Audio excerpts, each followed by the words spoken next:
ખબરોમાં બન્યા રહેવા માટે બેલ આઇકોન દબાવો અને એબીપી અસ્મિતાને સબસ્ક્રાઇબ કરો। અમદાવાદ જ્યાં ગરીબો માટે સરકારી અનાજના જથ્થાને બારોબાર વેચી દેવાનું ઝડપાયું કૌભાંડ। શાહીબાગના સરકારી અનાજના ગોડાઉનમાંથી 16,000 કિલો ઘઉં અને ચોખા ટ્રકમાં ભરી સરકારી અનાજની દુકાને લઈ જવાયો હતો, પરંતુ મહેશ નાથાણીના ખાનગી ગોડાઉનમાં લઈ જવાયો આ જથ્થો, જ્યાં તેઓ અનાજ સગે વગે કરવાના હતા।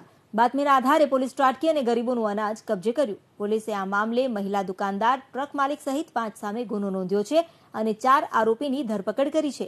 આ કૌભાંડમાં અન્ય કેટલા લોકો સંડોવાયેલા છે અને અગાઉ કેટલી વાર આ રીતે ગરીબોનું અનાજ બારોબાર વેચાયું તેની પણ તપાસ શરૂ છે।